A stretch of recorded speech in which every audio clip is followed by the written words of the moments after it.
자, 우리 성경 말씀 다 같이 보시겠습니다. 창세기 39장입니다. 창세기 39장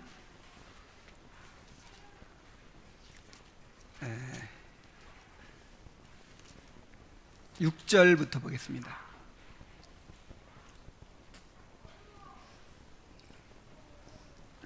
창세기 39장 6절부터 옵니다. 주인이 그의 소유를 다 요셉의 손에 위탁하고 자기가 먹는 음식 외에는 간섭하지 아니하였더라. 요셉은 용모가 빼어나고 아름다웠더라.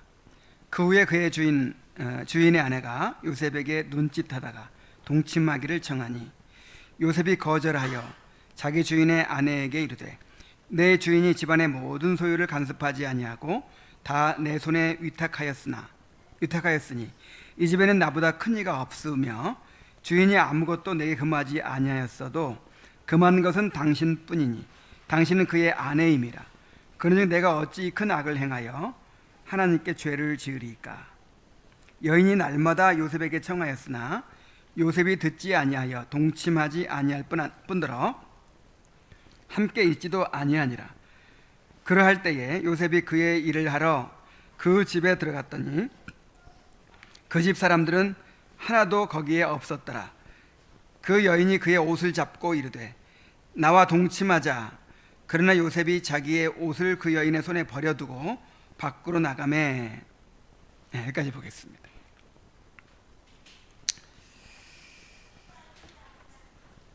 오늘 우리가 읽은 말씀은 요셉이 보디발의 아내의 유혹을 이겨낸 사건을 보여주고 있습니다. 모세는 요셉이 어떻게 유혹을 받았는지 그리고 어떻게 그 유혹을 이겨냈는지에 대해서 아주 자세하게 묘사를 합니다. 이 이야기를 통해서 모세가 우리에게 나타내고자 하는 그런 교훈이 있겠죠. 자, 우리는 이 이야기에서 요셉이 얼마나 경건하고 순결한 사람이었는가 하는 것을 우리가 발견할 수 있어요. 그런데 그것만을 보아서는 안 됩니다. 지금 여기 나타내고자 하는 것이 요셉이 얼마나 경건하고 얼마나 순결한 사람이었는가, 거룩한 사람이었는가 하는 것을 나타내고자 하는 게 아니에요. 모세가 이 이야기를 통해서 우리에게 보여주고자 하는 것은 먼저 하나님께서 언약을 이루시기 위해서 요셉을 어떻게 보존해 주셨는가 하는 것입니다. 자, 하나님의 계획이 있죠. 하나님이 요셉을 택하셔서 이제 이스라엘 백성을 구원하고자 하는 그런 계획을 세우신 것인데, 만일 요셉이 범죄하고 무너져 버리면 그 계획이 어떻게 되겠어요? 그래서 하나님께서 언약을 이루시기 위해서 요셉을 지켜주시는 것이죠. 하나님께 요셉을 지켜주신 거예요. 근데 또 반대로 요셉의 입장에서 보면은 요셉이 믿음으로 잘 이겨낸 것이죠. 그래서 또한 오직 하나님의 언약을 붙잡고 의지했던 요셉의 신앙을 보여주고 있어요.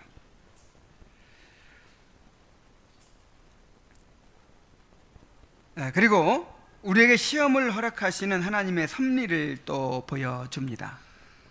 자, 이 시험도 하나님께서 허락하신 것이겠죠. 이거는 요셉의 잘못 때문에 이런 시험을 당한 게 아니잖아요.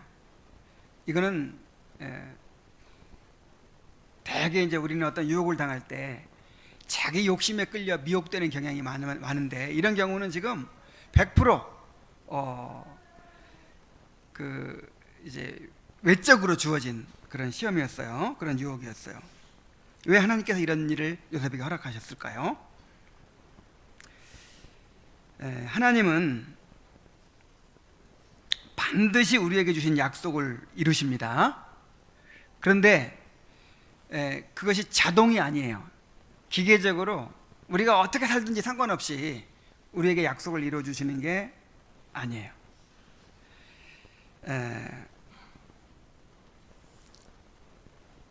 하나님은 시험을 통해 우리의 믿음을 연단하여 드러내시고 그 믿음에 응답하여 약속을 이루십니다. 자, 이것을 오해하면 안 돼요. 우리가 어떻게 하느냐에 달려있다 그 뜻이 아니죠. 하나님이 책임지고 언약을 이루십니다. 근데 우리가 기계가 아니잖아요. 로봇가 아니잖아요. 우리는 인격을 가진 존재잖아요. 그래서 우리에게 하나님이 주권적으로 언약을 이루어 주실 때 우리가 아무렇게 살든지 상관없이 그냥 무조건 언약을 이루어 주신 게 아니라 이 말이에요.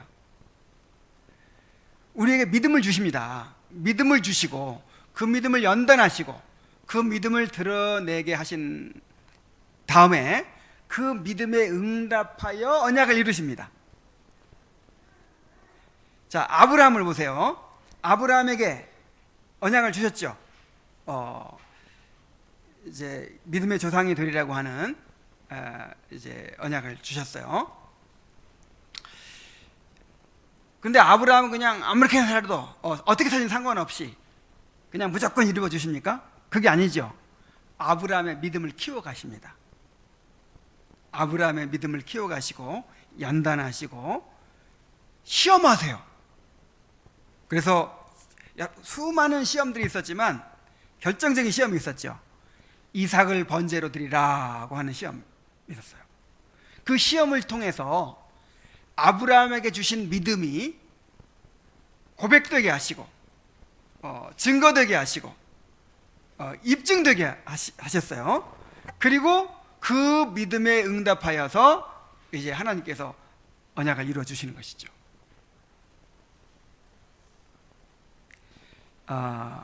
그래서 야고보서에 보면은 아브라함이 이삭을 제단에 드릴 때에 행함으로 의롭다함을 받은 것이 아니냐 이렇게 이제 이야기를 하죠. 실제로 의롭다함 받은 건 언젠데?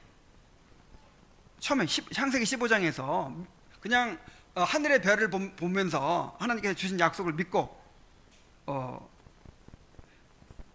의롭다함 받았잖아요. 거기서 언약을 맺었잖아요. 근데 그것이 어떻게 열매를 맺어요? 이삭을 제단에 드리는 그 행위를 통해서 그 믿음이 확실했다는 것이 이제 드러나게 된 거예요. 이렇게 믿음이 드러날 기회를 주시는 거예요. 시험을 통해서 연단하시고 믿음을 드러내시고 그 믿음에 응답하여 언약을 이루어 주시는 거예요. 자, 야곱의 경우도 생각해 보세요. 야곱도 하나님께서 연단하시죠. 결정적으로 야복강에서 하나님께서 사람의 모습으로 나타나셔서 야곱과 씨름하십니다. 밤새도록 씨름하십니다. 그리고 씨름을 통해서 야곱이 굴복되게 하시고 그 과정을 통해서 이제 야곱에게 주신 약속을 이루어 주시는 것이죠. 요셉도 마찬가지. 요셉에게 해와 달과 11별이 절하는 것, 그 다음에 형들의 곡식단이 절하는 이런 꿈을 주시고 계시를 주셨잖아요. 그래서 그 계시를 이루시는데 요셉이 그냥 아무렇게나 그냥 죄 짓고 그냥 간음하고 막 사는데 그냥 이루어 주시는 게 아니라 이 말이에요. 요셉에게 주신 믿음, 그 믿음을 이제 자라게 하십니다. 보디발의 집에 팔렸는데도 하나님과 동행하고 형통한 자가 된 거, 이게 믿음의 증거죠. 요셉이 과연 언약에 대한 믿음이, 확실한 믿음이 있었다는 증거잖아요. 그리고 결정적으로 보디발의 아내가 유혹하는데도 그 유혹을 이겨낸 거, 이것도 믿음의 증거예요. 언약에 대한 믿음이 드러난 거예요. 여기서 이런 과정을 통해서 요셉에 대한 약속을 이루셨다 이 말이에요. 자, 이러한 관점을 가지고 물론 이제 한 가지 더 얘기하자면 이제 우리가 어떻게 우리의 언약 백성으로서 우리의 거룩함을 지키고 죄를 이겨야 할지 그것을 또 우리에게 보여주죠. 자, 이러한 관점을 가지고 요셉이 유혹을 이긴 이 사건을 함께 살펴보도록 합시다. 자, 보디발의 아내가 요셉을 유혹합니다. 자, 모세는 6절 끝부분에서 요셉은 용모가 빼어나고 아름다웠더라고 함으로써 요셉이 이 잘생긴 외모 때문에 유혹을 받게 되었다는 사실을 암시합니다. 자, 용모가 빼어나고 아름다웠더라고 했는데 이 말은 직역하면 몸매가 좋고 얼굴도 미남이었다, 그 뜻이에요. 아마 미인이었던 어머니 라헬을 닮아서 그렇게 이제 요셉도 잘생겼던 것 같아요. 사실 아브라함 집안의 여자들이 다 절세 미인들이었어요. 사라가 한 65세 한갑이 넘었는데도 너무 아름다워가지고 막 사람들이 탐을 내잖아요. 그리고 또 누굽니까? 그 며느리 리브가 또한 미인이었어요. 그래서 리브가도 이제 탐을 내죠. 리브가도 그 아비멜렉이 그라라에 갔을 때 아비멜렉이 탐을 내잖아요. 그 다음에 또 누가 미인이었죠? 라헬도 또 이렇게 미인이었어요. 그 아브라함 집안 집안 여자들은 대대로 그렇게 미인이에요. 그러니 요셉이 그 피를 받았으면 얼마나 잘생겼을지, 얼마나 미남이었을지 짐작을 할 수 있죠. 자, 요셉은 성품도 그렇게 좋아요. 성품도 좋지, 신앙도 너무너무 좋잖아요. 너무너무 경건한 사람인데다가 잘생기기까지 했어. 이거 읽다가 좀 마음이 불편해져요. 하나님 불공평하신 것 같아요. 한 사람한테 모든 걸 다 주시나? 자, 그런데 이 부분을 읽다가 이런 마음이 생길 줄 잘 알고 칼빈이 이 주석에서 적절한 권면을 우리에게 주고 있습니다. 자, 제가 이 페이퍼에도 적어놨죠. 거룩한 요셉에게 있어서 준수한 모습은 큰 재난의 원인이 되었다. 그러므로 우리는 세상의 총애를 받을 수 있는 우아한 외모를 크게 소원하지 말고 차라리 각자 자기 분깃에 만족하도록 노력하자. 우리는 아름다움이 빼어난 자들에게는 아주 많은 위험이 도사리고 있다는 것을 안다. 그런 아름다운 사람들은 온갖 음란한 열망을 스스로 삼가하기가 매우 어렵기 때문이다. 자, 위로가 되죠? 아주 만족하고 있어요, 성도들이.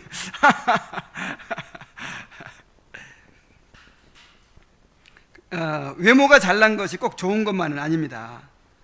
자, 미인은 팔자가 세다, 뭐 이런 말도 있고, 미인 방명, 뭐 이런 말도 있어요. 자, 한번 보세요. 그 사라도 그렇고, 리브가도 그렇고, 또 누굽니까? 라헬도 그렇고, 전부 다 이 미모 때문에 다 큰 어려움을 겪었어요. 그리고 신앙에 장애가 됐어요, 그게.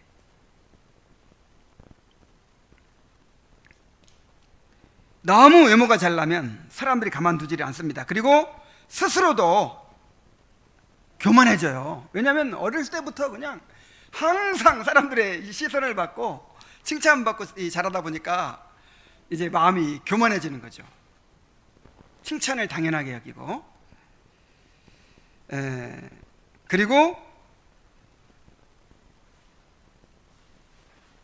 이제 정욕에 빠지기 쉬워요. 칼빈이 말한 것처럼 온갖 음란한 열망을 스스로 삼가기가 매우 어렵다 그랬어요. 그러니까 자기도 교만해지지만 또 주위에서 가만두지 않기 때문에. 그래서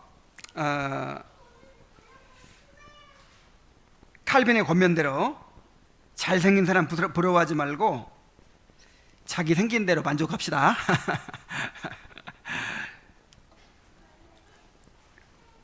자, 또한 이러한 유혹은 요셉이 보디발의 집에서 가정 총무로 높아진 후에 주어졌어요.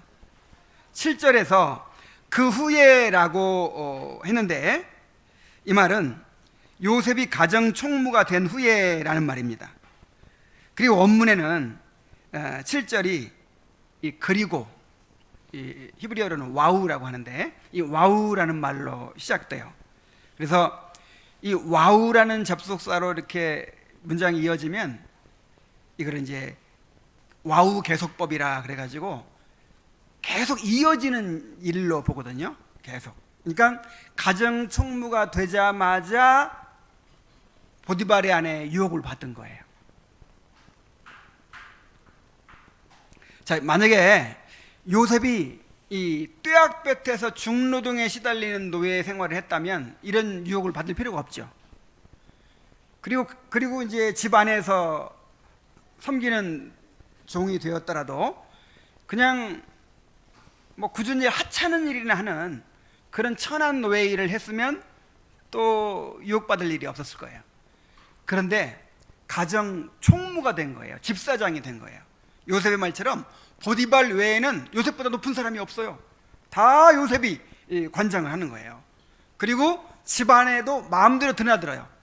보디발의 가족들과 직접 부딪히고 직접 드나드는 그런 위치에 있게 되었기 때문에 요셉이 유혹을 받게 된 것입니다.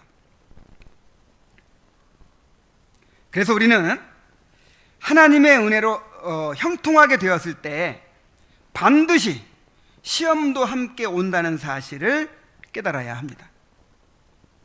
큰 성공을 이루고 축복을 받게 되었을 때가 가장 사실은 위험한 때입니다. 우리의 죄성은 조금만 평안하고 잘 되어도 금방 안일해지고 교만해지고 욕망에 사로잡히게 되기가 쉽습니다. 그래서 이 성경 인물들 가운데도 보면 이렇게 높아지고 나서 하나님의 축복을 받고 나서 넘어지지 않은 사람이 거의 없어요. 요셉 그리고 사무엘 하여간 몇 사람 외에는 다윗이든 히스기야든 요시야든 그토록 위대한 하나님의 사람들이 다 복을 받고 그 다음에 형통하게 된 다음에는 교만해지고 넘어졌어요. 그래서 고난 가운데서 믿음을 지키기도 어렵지만 이 형통함 가운데서 믿음을 지키는 것이 몇 배가 더 어렵다는 거예요. 자, 그걸 이 믿음의 위인들을 보면 알죠. 오히려 고난 가운데서는 넘어지는 경우가 거의 없죠. 오히려 하나님을 더 간절히 의지하고 이렇게 하는데 이제 좀 성공하고 형통하게 되고 하나님의 축복을 누리게 되면 그때부터 이제 마음이 높아져 가지고 넘어지게 된단 말이에요. 그러므로 우리가 축복을 받을수록 하나님께서 형통함을 주실수록 시험에 들지 않도록 주의해야 될 줄로 믿습니다. 더욱 깨어서 경성해야 될 줄로 믿습니다. 그래서 하나님께서 복을 주실 때 하나님께서는 꼭 고난을 통해서만 우리를 가르치시는 것이 아니잖아요. 축복을 통해서도 하나님의 선하심을 드러내시고 축복을 통해서도 우리의 죄를 드러내십니다. 축복을 통해 우리가 죄를 깨달을 때요 꼭 이 징계를 통해서만 깨닫는 거 아니에요. 복을 주셔도 나 같은 내가 하나님 앞에 잘하는 것이 없는데 복을 받고 나니까 너무 부끄러운 거예요. 그죠? 복을 통해서도 내 죄를 깨닫고 회개하게 되고 더 하나님을 간절히 붙들 수가 있는 거예요. 그렇게 되시기 바랍니다. 자, 보디발의 아내의 유혹은 요셉에게 정말 이기기 어려운 시험이었을 것입니다. 하나님께서 그 요셉의 믿음을 드러내시기 위해서 굉장히 어려운 시험을 주신 거예요.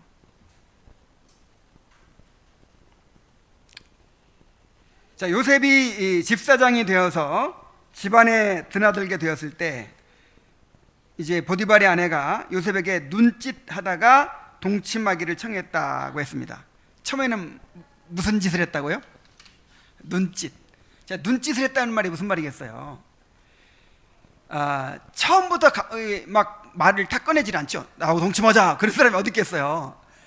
아마 그 요셉에게 여러 가지로 신호를 줬겠죠. 이렇게 지나치게 친절하게 한다든지, 아니면 선물을 준다든지, 아니면 뭐 가까이 뭐 한다든지, 뭐 이렇게 여러 가지로 막 이렇게 이제 신호를 주는 거죠. 계속 호감을 나타내고 뭔가 이렇게 이제 유혹을 하는 것이죠.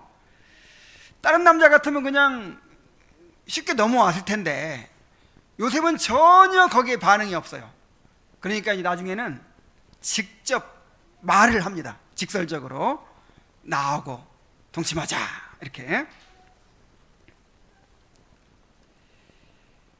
여기서 청했다 그랬는데 이 말은 명령형이에요. 명령형. 여러분 생각해 보세요. 이 주인과 노예는요 뭔가 요청하고 부탁하고 이런 관계가 아닌 거예요. 너 나하고 이렇게 하자 이렇게 하는 것이지, 그 노예한테 주인이 막 뭐 부탁해요?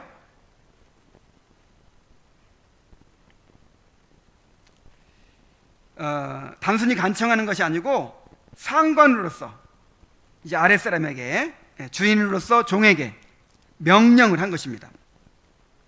자, 요셉은 당시에 성적인 유혹에 정말 취약한 상태에 있었어요. 당시 17세, 우리 나이로는 한 18세 정도 되죠. 한창 혈기왕성한 청년이었습니다. 그때가 성적 호기심도 많고 또 가장 성적 에너지가 넘치는 시기죠.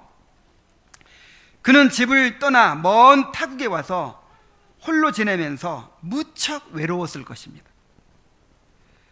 또한 억울하게 노예로 팔려와서 엄청난 고난을 겪었기 때문에 스스로 위로하고자 하는 마음이 있었을 거예요.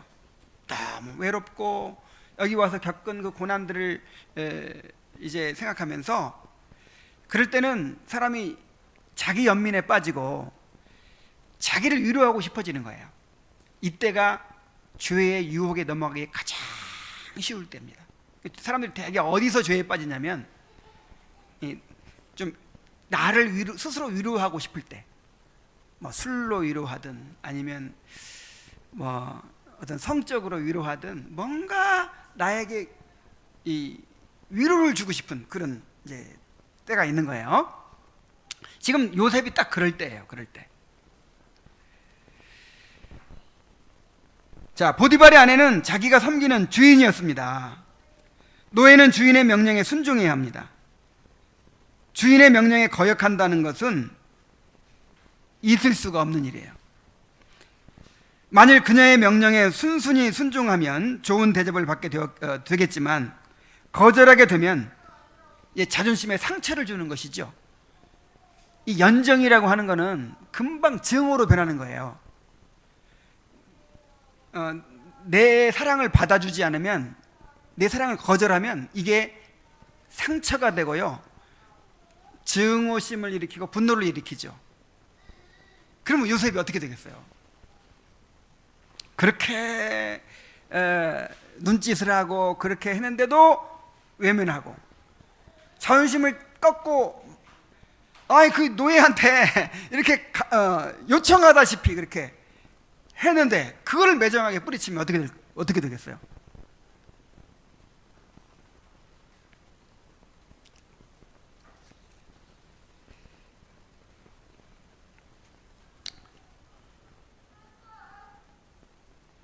자, 더구나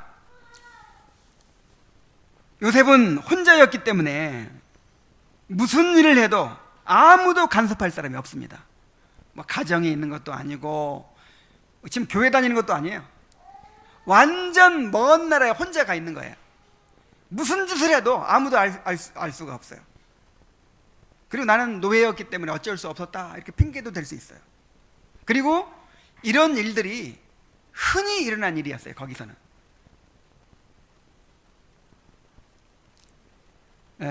이러한 모든 점들을 생각해 볼 때 요셉이 얼마나 어려운 시험을 당하게 되었는가를 알 수가 있습니다. 자, 우리는 하나님이 우리에게 이러한 시험을 주시지 않은 것에 대해서 감사해야 됩니다. 여러분, 우리가 지금 큰 도덕적으로 큰 죄악에 빠지지 않고, 그 다음에 믿음의 길에서 벗어나지 않고, 가정을 지키고, 자, 이렇게 살고 있는 것이 무엇 때문이라고 생각합니까? 우리가 너무 순결한 사람들이라서, 거룩한 사람들이라서 이렇게 살고 있다고 생각합니까? 하나님께서 지켜주신 거예요. 하나님께서 우리가 감당치 못할 시험을 당치 않게 해주신 거예요. 꼭 이런 시험이 아니더라도 여러분 한번 생각해 보세요. 그 초대교인들이 당했던 시험들, 막 고문을 하면서 예수님을 부인하라고 한다든지, 우리 자녀들을 막 그 바위에 매어 치면서 신앙을 부인하라고 한다든지, 또 뭡니까? 화형대를 세워놓고 그렇게 막 이제 신앙을 부인하라고 하면 우리가 그걸 이겨낼 수 있을까요?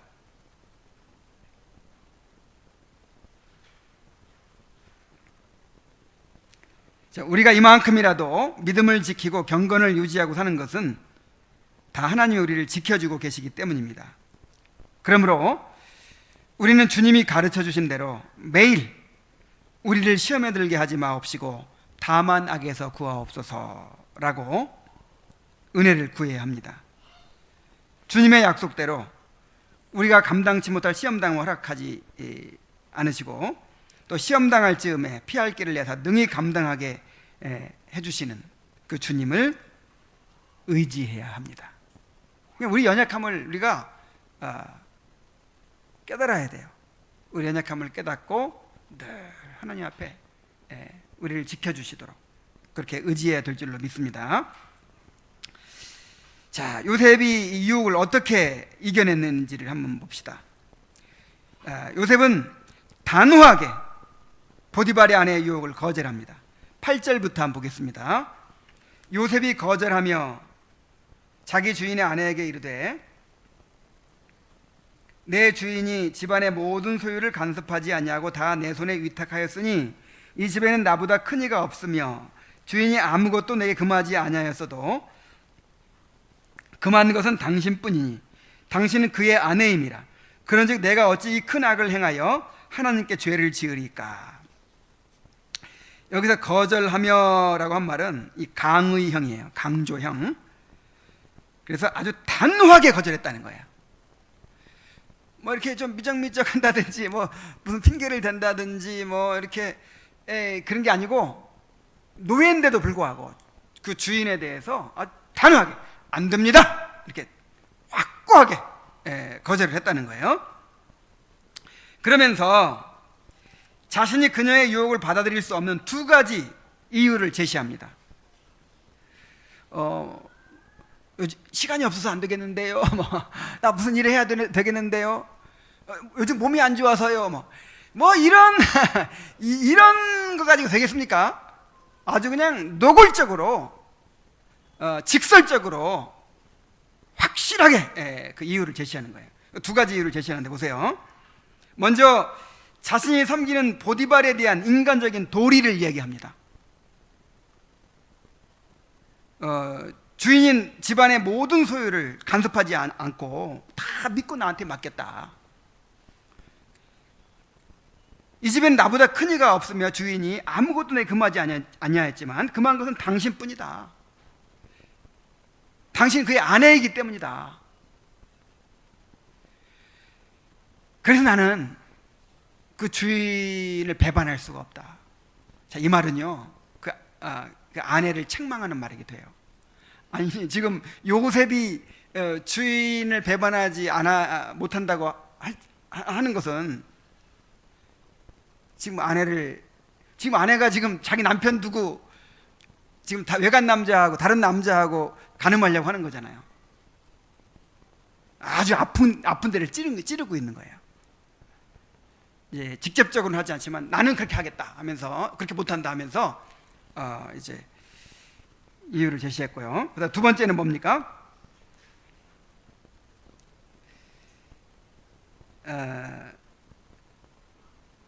내가 어찌 큰 악을 행하여 하나님께 죄를 지으리까? 그러니까 하나님을 또 의식을 합니다. 이 일이 하나님 앞에 큰 악이라는 거예요. 누구 앞에? 하나님 앞에. 하나님 앞에 큰 악이고, 내가 어찌 그 큰 악을 행하여 하나님께 죄를 지으리까? 나는 하나님 앞에 죄를 지을 수 없습니다.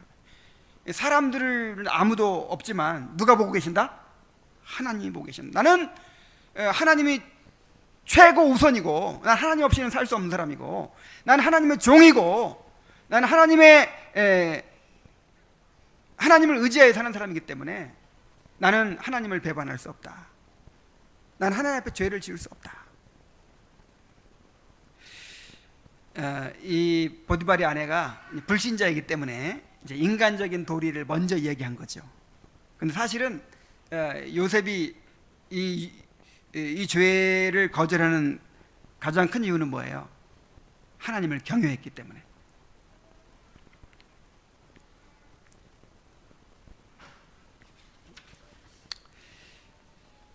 자, 우리도 이렇게 죄의 유혹을 물리쳐야 합니다. 그 일이 하나님과 사람 앞에서 얼마나 악한 일인지를 알아야 돼요. 뭐 그럴 수도 있지, 다 그렇게 생각하고 있는데 요셉은 어떻게 말해요? 큰 악이라고 그래요. 큰 악. 사람들이 그냥 그럴 수 있지, 남자라면 뭐 그럴 수도 있지, 이렇게 사람의 기준으로 생각하지 말고 누구 앞에서 생각해야 됩니까? 하나님 앞에서. 하나님이 얼마나 가증하게 여기시고, 이것이 얼마나 하나님의 은혜를 배반하는 일이고, 하나님을 반역하는 일이고, 하나님의 영광과 그 거룩함을 더럽히는 일인가를, 하나님을 모독하는 일인가를 인식을 해야 돼요. 그리고 그 죄의 결과가 얼마나 무서운 것인가를 알아야 합니다. 죄는 반드시 싹이 나고 열매를 맺게 되어 있어요. 반드시 죄는 대가를 치르게 만듭니다. 자, 이렇게 죄가 하나님과 사람 앞에서 얼마나 악한 일인지를 알고 그 죄의 무서운 결과를 분명히 인식해야 되고요. 그리고 죄의 유혹을 단호하게 거절해야 돼요. 어떻게? 단호하게. 우유부단해서는 안 돼요. 인정에 끌려서는 안 돼요. 마음이 약해져서는 안 돼요. 아주 그냥 칼같이 잘라야 돼요. 냉정하게 거절해야 돼요. 특히 이 성적인 문제, 이성적인 문제에 있어서는 지극히 작은 여지만 남겨도 희망을 가지게 되잖아요. 그죠? 그냥 이렇게 누군가를 간절히 좋아하면요, 살짝 웃어주는 것만으로도 나한테 혹시 호감 있는 거 아닌가, 이렇게 지푸라기 잡는 심정으로 붙들거든요. 그래서 이 성적인 문제에 있어서는요, 아주 그냥 냉정하고 단호하게 잘라야 되는 거예요. 조금의 여지도 주지 말아야 돼요. 자, 이렇게까지 했는데도 보디발의 아내는 날마다 요셉을 유혹합니다. 10절 보세요. 여인이 날마다 요셉에게 청하였으나 요셉이 듣지 아니하여 동침하지 아니할 뿐 아니라 함께 있지도 아니하니라. 자, 보디발의 아내는 쉽게 포기하지 않고 날마다 집요하게 요셉을 유혹합니다. 자, 원문에서 이 욤이라고 하는 단어가 두 번이나 반복돼요. 두 번 겹쳐서 쓰여졌어요. 굉장히 강조하고 있죠. 그래서 보디발의 아내가 그냥 날마다 요셉만 보면 그냥 그렇게 유혹을 하는 거예요. 온갖 수단과 방법을 동원해서 아주 그냥 스토킹을 하듯이 그렇게 요셉을 유혹한 것입니다. 아마 요셉이 엄청나게 괴로움을 겪었을 것 같아요. 그러나 요셉은 그녀와 동침하지 아니할 뿐 아니라 그녀와 함께 있지도 않았습니다. 그녀의 유혹을 거절할 뿐만 아니라 그녀에게 어떤 틈을 줄 만한 그런 상황을 아예 만들지 않으려고 노력했던 것입니다.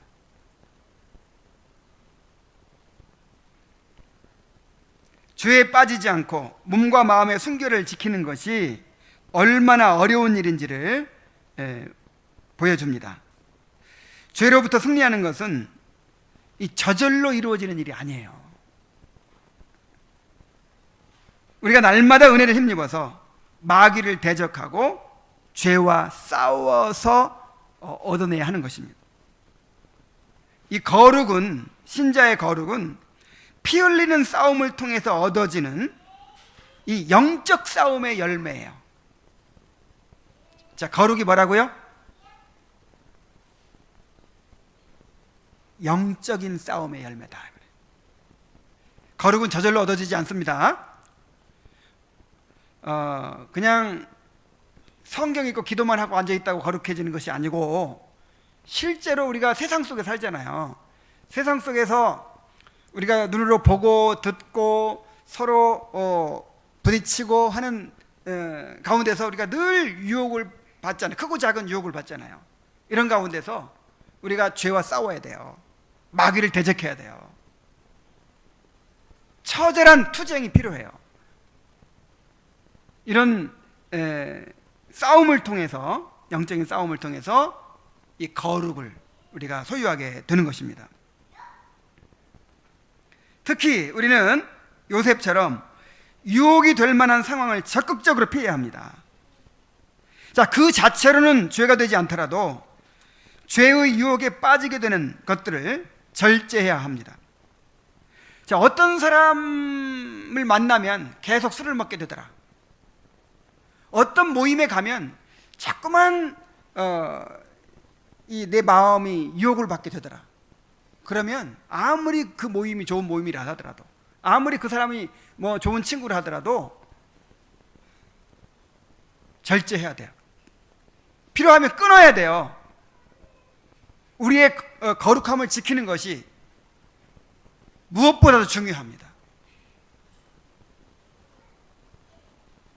인터넷을 서핑하는 것이 자꾸만 죄의 유혹에 빠지게 한다. 그러면 인터넷 사용을 절제해야 합니다. 아무리 좋은 것이라도 그것이 우리를 하나님과 멀어지게 만들고 죄에 빠지게 한다면 그것을 포기해야 돼요. 어떤 대가를 치르고라도 우리가 죄로부터 승리하고 또 유혹을 이겨내려는 그런 노력이 있어야 합니다. 자, 나중에는 보디발의 아내가 결정적으로 요셉을 붙잡고 늘어졌습니다. 11절부터 12절 봅니다. 그러할 때에 요셉이 그의 일을 하러 그 집에 들어갔더니 그 집 사람들은 하나도 거기에 없었더라. 그 여인이 그의 옷을 잡고 이르되 나와 동침하자. 그러나 요셉이 자기의 옷을 그 여인의 손에 버려두고 밖으로 나가매. 그랬죠. 자, 어느 날 볼 일이 있어가지고 집 안에 들어갔어요. 그냥 늘 요셉은 그 안방까지 그냥 마음대로 드나들 수 있었던 사람이었던 것 같아요. 집안에 일을 보러 들어갔는데 마침 아무도 없었어요. 이제 이때가 기회다 여기고, 요셉이 이렇게 자꾸 곁을 주지도 않잖아요. 함께 있을 기회도 안 만들잖아요, 자꾸. 그러니까 이때가 기회다 생각하고는 요셉을 꽉 끌어안고 이제 붙들고 늘어지는 거예요. 자, 유혹이 점점 강해진다는 걸 알 수 있어요. 맨 처음에는 뭐만 하다가, 자, 눈짓을 하다가, 그 다음에는 이제 직접적으로 동침을 하자고 요구하고, 그 다음에는 매일매일 그렇게 이제 스토킹을 하다가 나중에는 요셉을 붙잡고 물리적인 힘으로 매달리는 것입니다. 자, 지금 이제 아주 어려운 순간이 왔어요. 만일 여기서 이제 그 여인을 밀어낸다면 그녀에게 큰 모욕감을 주는 것이 될 것입니다. 지금까지 거절당한 것만으로도 얼마나 자존심이 상했을 텐데 이렇게까지 하는데도 자기를 밀쳐내고 나간다면 이제 그 요셉에 대한 사랑이 이제 증오로 바뀔 거예요. 이건 거의 확실한 것이죠. 이거는 진짜 사랑이 아니기 때문에, 진짜 사랑이 아니라 이 욕정에 의한 사랑이기 때문에 정말 그 사람 없으면 죽을 것 같은데 이 사랑이 거절당하잖아요. 안 받아들여지고 그 사람이 다른 사람 좋아한다 이렇게 하면 어떻게 된다고요? 그게 이제 증오심으로 바뀌죠. 아니, 주인이 노예에 대해서 증오심을 가지면 어떻게 되겠어요?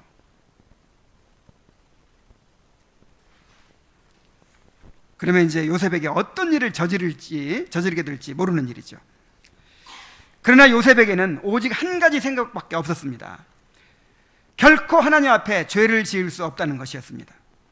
그래서 옷을 벗어버리고, 옛날에는 겉옷이 있고 와시아스가 있고 속에 메리아스가 있고 그러지 않죠. 그냥 옷 벗으면 그냥 알몸이 되는 거예요. 그냥 옷을 벗어버리고 그냥 알몸으로 뛰쳐나갔습니다.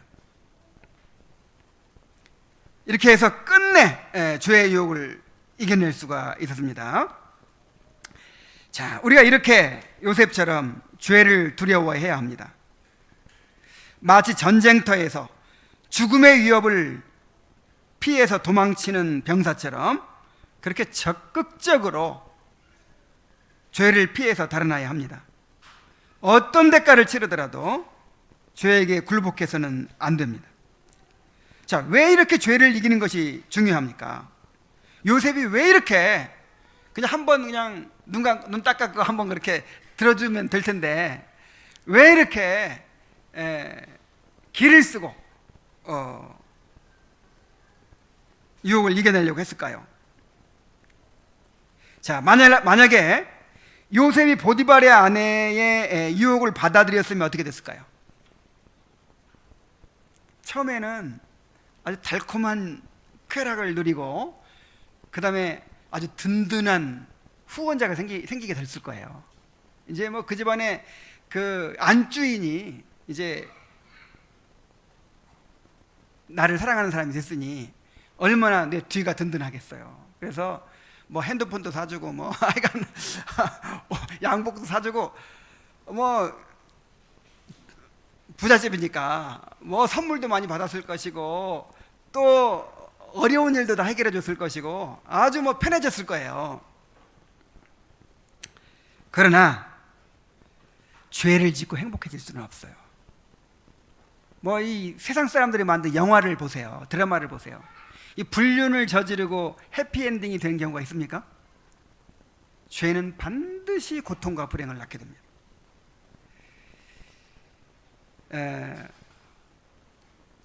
그는 그의 죄로 인해서 그가 가진 엄청난 자산들을 잃게 되었을 것입니다. 하나님의 위로와 평안을 잃게 되었을 것입니다. 하나님의 달콤한 임재를 잃어버리게 되었을 것입니다. 다른 사람들조차 알아보았던 하나님의 함께하심과 형통케 하심을 잃게 되었을 것입니다. 그리고 그 죄로 인해서 엄청난 고통과 불행을 겪게 되었을 것입니다. 한 번만 그런 짓 하고 말겠어요? 그게 시작이죠. 그래서 계속 더 큰 쾌락을 향해 달려가게 될 수밖에 없고 결국에는 파멸로 이제 파멸에 다다르게 되는 것이죠.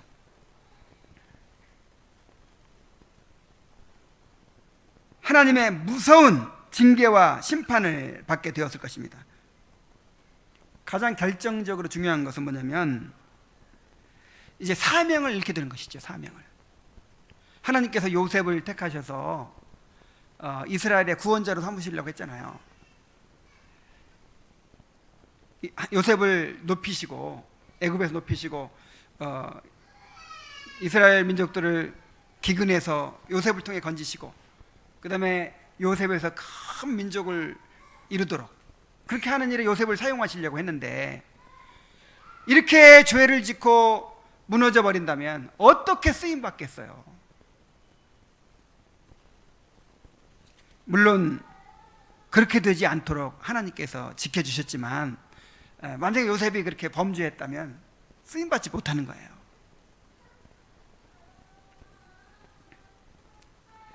죄는 이렇게 하나님과 우리 사이를 분리시키고 하나님께로부터 오는 모든 좋은 것들을 잃게 만듭니다. 그러므로 우리가 무엇보다도 죄를 두려워해야 돼요. 죄를 미워해야 합니다. 어떤 대가를 치르더라도 죄를 물리쳐야 합니다. 이제 결론을 맺겠습니다. 요셉이 보디발의 아내의 유혹을 이길 수 있었던 것은 언약에 대한 믿음 때문이었어요. 자, 요셉에게는 하나님의 언약이, 하나님의 함께하심이 가장 큰 소망이요 위로였습니다. 이러한 소망과 위로가 있었기에 고통스러운 노예 생활을 이겨낼 수가 있었던 것입니다. 요셉은 비록 모든 것을 잃고 고난을 받게 되더라도 하나님을 놓치지 않으려고 했어요. 요셉은 죄악이 주는 즐거움을 누리면서 하나님의 임재를 잃어버리는 것보다 비록 고난받더라도 하나님의 위로와 평안을 누리며 사는 것이 훨씬 행복하다는 것을 알았습니다. 이제 이 유혹을 거절한 대가로 어떻게 됐어요?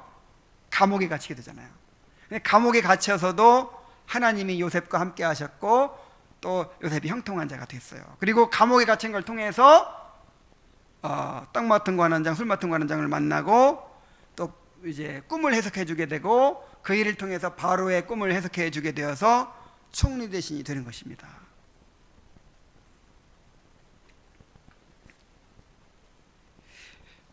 여러분, 아무리 달콤한 즐거움을 얻고 아무리 이 세상에서 많은 이익을 얻고 그렇게 하더라도 편해지더라도 정말 하나님을 놓쳐버리면요 정말 그것이 저주입니다.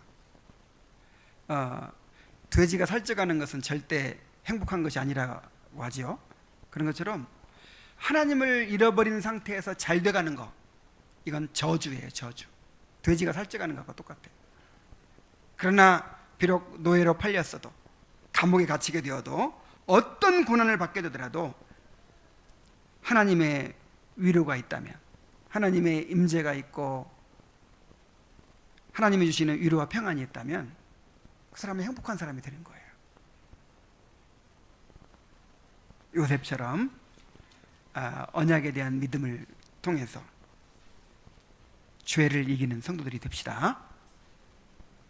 이렇게 우리가 언약의 신실한 삶을 살게 하심으로 그 언약의 복을 누리게 하시는 것입니다. 이것이 하나님의 방법이에요. 그러니까 유다와 요셉을 지금 비교하고 있거든요. 모세가 유다도 집을 떠났고 요셉도 집을 떠났죠. 물론 유다는 떠나는 것부터가 자기 스스로 떠났지만, 그리고 유다도 그런 유혹이 있고 또 요셉도 그런 유혹이 있는데, 유다는 그 유혹에 넘어가서 죄를 짓잖아요. 그러니까 유다는 그 언약의 복을 누리지 못해요. 물론 하나님께서 버리지 않으시고 언약 백성이네 버리지 않으시고 그를 끝까지 인도하시지만 그가 실제로 주님의 함께 하심과 주님의 위로와 주님의 평안과 그런 걸 누리지 못하지요. 형통함을 누리지 못하지요. 이 죄가 이렇게 모든 좋은 것을 앗아가는 거예요. 이 언약에 신실할 때 우리가 하나님의 은혜로 그 언약에 신실한 삶을 살아갈 때 그 언약의 복을 풍성하게 누리게 되는 것입니다. 요셉처럼 하나님의 언약을 믿고 그렇게 신실하게 지켜가는 성도들이 되기를 바랍니다. 기도하겠습니다. 하나님 아버지, 요셉이 하나님의 언약을 굳게 믿고 그 언약에 소망을 두고 그 언약에 위로를 두고 살았기 때문에 죄의 유혹을 물리칠 수가 있었습니다. 하나님 아버지, 우리도 이렇게 하나님의 언약을 바라보면서 하나님의 백성으로서의 거룩함을 지킬 수 있도록 인도하여 주시옵소서.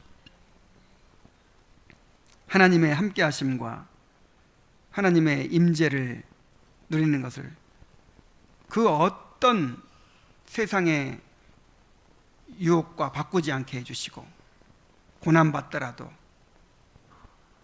하나님을 놓치지 않는 우리가 될 수 있도록 인도하여 주옵소서. 예수님의 이름으로 기도하옵나이다.